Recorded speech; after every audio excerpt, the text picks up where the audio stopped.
ሻኩርፋለች ለምን ከፋሽ ማይ ይከፋል እናት ነኝ ለእናት እንደዚህ አይነት ድንጋጤ እንደዚህ አይነት ሽብር እናት ያለው ልጅ ያለው እንደዚህ አይወራም እንደዚህ ከምሽቱ 4 ሰዓት ልጅ በቅርቡ ለወለደችው አራስ ልጃቸው ምግብ ሰርተው በዚያ ምሽት አድርሰውላት ወደ ራሳቸው ብቻቸውንም ወደሚኖሩበት ቤት ተመልሰው ሄዱ። ሰዓቱ ምሽት 4 ሰዓት ይሁን እንጂ እኚህ እናት ወይዘሮ ደንበጭ ሰርኮባ ከምሽቱ 4 ሰዓት በኋላም ወደ ቤታቸው ተመልሰው አላረፉም። ስራ መስራት ነው የቀጠሉት። ሲሊንደር ለኩሰው ቂቤ ያነጠሩም ቆዩ። ድካም እየተጫናቸው መጣ። በዚህ ሰዓት ሲሊንደሩን ሙሉ ለሙሉ ሳይዘጉት እንቅልፍ ይዟቸው ሄደ። ደከመኝ የማይሉት በመጦራ ዕድሜያቸው ሌት ከቀን እየሰሩ ብቻቸውን እየኖሩ ራሳቸውን የሚያስተዳድሩት ብርቷ ሴት ባልተዘጋው ሲሊንደር አየር ተሞልቶ እንደተኙ በዚያው እስከ መጨረሻው አሸለቡ። ከሰሞኑ ከልጃቸው ሐና ምጥን በቲክቶክ አሳየሽ በሚል ስትዘለፍ ህዝቡም ጣት እየቀሰረ ሲተቻት ከጎኗ ሆነው የነበሩት እናት ባልታሰበ አደጋ ከዚህ ዓለም በሞት ተለዩ። ይህንን የሰሙ ብዙዎች ደነገጡ፣ አዘኑ። እኚህ ሴት ሳያቸው የሚያሳሱ ለሁሉም እናት እንዲሆኑ የሚያስመኙ ብርቱ አያትና እናት ነበሩ። በማህበራዊ ሚዲያዎች የሞቱት ሰዎች እሷን ሲዘልፏት ደንግጠው ነው ተብሎ የተሰራጨው ዜናም ከእውነት የራቀ የተሳሳተ ዜና ነው። እናቷ በዚህ ደንግጠው አይደለም ከዚህ ዓለም ህይወታቸው ያለፈው። ከሁሉም ብዙዎችን ያሳዘነውና ያነጋገረው ጉዳይ እኚህ እናት እንዴት ለብቻቸው እንዲኖሩ ታዋቂዋ ልጃቸው ሐና ፈቀደች የሚለው ነው።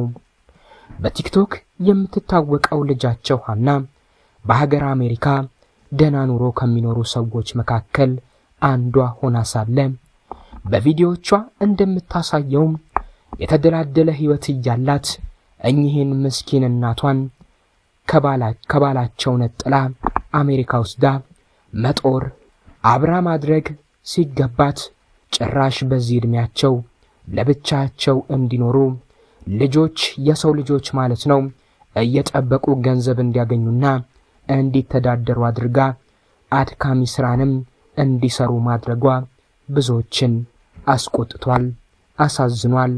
ምን ነው ለምን እንዲያደረገችም አስብሏል።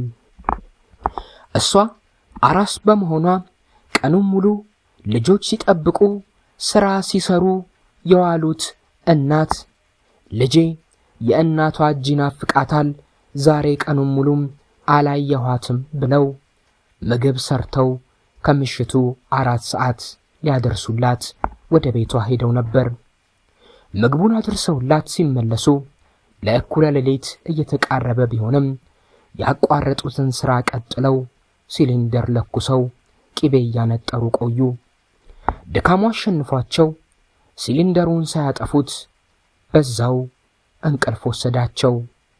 ቤት ውስጥ አብሯቸው የሚኖር ሌላ ሰው ቢኖር ኖሮ ወይ የሚሰሩትን ስራ አስቆሟቸው እረፍት እንዲያረጉ ያደርጋል፣ ወይም ምግቡን እሱ ያደርሳል፣ አሊያም ቢሰሩም ሲሊንደሩን ማጥፋት መዘንጋታቸውን አስተውሎ ያጠፋ ነበር።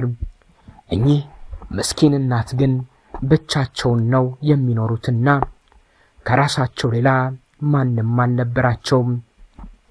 ጠዋት እናቷ ልጆቻቸውን የሚጠብቁላቸው ሰዎች ወይዘሮ ደንበጭ ልጆቻቸውን እንዲይዙላቸው እስኪመጡ ቢጠባበቁም ሳይመጡ ቀሩ። እረፈደ። አሁንም ሲጠብቋቸው የሉም። እኚህ እናት ቀን የሰው ልጆችን እየጠበቁ እያጫወቱ ገንዘብ ያገኛሉ። ክትፎ እንዲሁም የተለያዩ ባህላዊ ምግቦችን ቂቤም ጭምር እየሰሩ እየሸጡ ሌላ የገቢ ምንጭ ያገኛሉ። ታዲያ በዚህ ጠዋት ልጆች የሚጠብቋቸው ነበሩና እነሱ ጋር እንዲሄዱ ቢጠበቁም አልመጡም። ስልክ ቢደወልላቸውም ስልካቸው አይነሳም። ከዚያም እኚህን እናት እየጠበቁ የነበሩት ወላጆች ወደ ቲክቶከሯ ልጃቸው ሃና ደወሉ።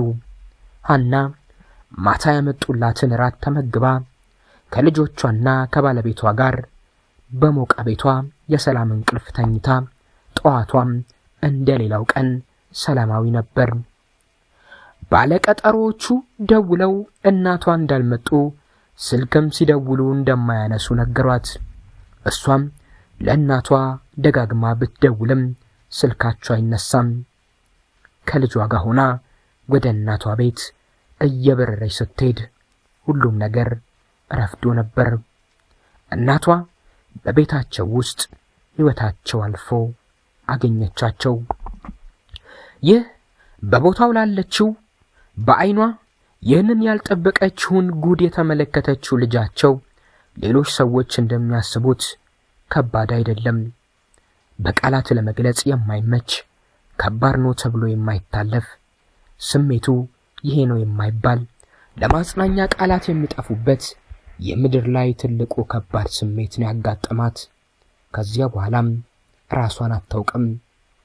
በሜሪላንድ ዋሽንግተን ዲሲ ነዋሪ የነበሩት እኚህ ብርቱ በሁሉም ዘንድ ተወዳጅ የሆኑት እናት የትናንቷን ሌሊት ያሳለፉት በእናትነት ጥበብና በባህል አክብሮት ጭምር ነበር።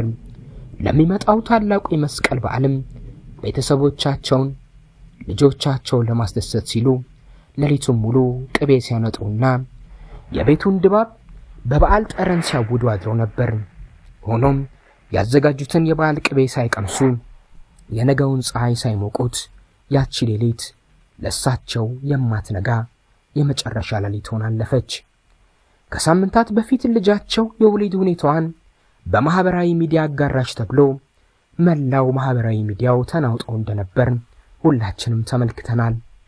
እንኳን ምጥ ይቅርና የሰው ልጅ እንደ ከብት ሲታረድ እያየን ባለንበት በዚህ ሰዓት አንዲት ሴት ስታምጥ ቪዲዮ ቀረጸች በማለት ከልክ ያለፈ ውርጅብኝ ሲወርድባት ነበር።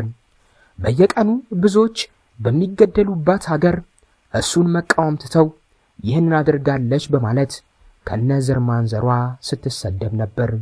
ከሷም አልፎ እናቷና ቤተሰቦቿ ጭምር ሲሰደቡ ነበር። ምንም የማያውቁት የዋ ቤተሰቦች እንኳን ስድብና ትችት ደስታም ያስደነግጣቸዋል። ልባቸው እንደኛ የደነደነ ሰውነቱን የረሳ ከሰውነት ህሊና ያወጣ አይደለም። ልጃቸው በዛ ልክ አጀንዳ ስትሆን ይህች እናት ምን እንደሚሰማቸው መገመት አይከብድም። ይሄ ብቻም አይደለም፣ እሳቸው ሳይቀሩ ከፍ ዝቅ ተደርገው ተሰድበዋል። በሚሰሩት የሥራ አይነት ሳይቀር የመጡበት ማህበረሰብንም ጭምር እየተጠቀሰ ሲጠለጠሉ ነበር። ይሄ ነው ከምንም በላይ የሚያመው። በማህበራዊ ሚዲያዎች ልጆች በሰሩት ስህተት እናትና አባት ቤተሰብ ይሰደባል። በሶሻል ሚዲያ ለሰዳቢነት ተብለው የተመረጡ ሰዎች ቁጭ ብለው የሆነ ችግር ካለ ለተሳዳቢው ዶላር ወይም አንበሳ ይወርዳል። እሱም ስራው ስለሆነ ስድብ የተባለውን አካል ሙልጭ አድርጎ ይሰድባል። እሱም ብቻ ቢሆን መልካም፣ ግን እንደዛ አይደለም። እናት፣ አባት፣ ልጅ፣ ቤተሰብ፣ ዘር ማንዘር ይሰደባል፣ ይረገጣል። ማህበረሰባችን በዚህ ልክ በመጥፎ ድርጊቶች ተጨማልቋል።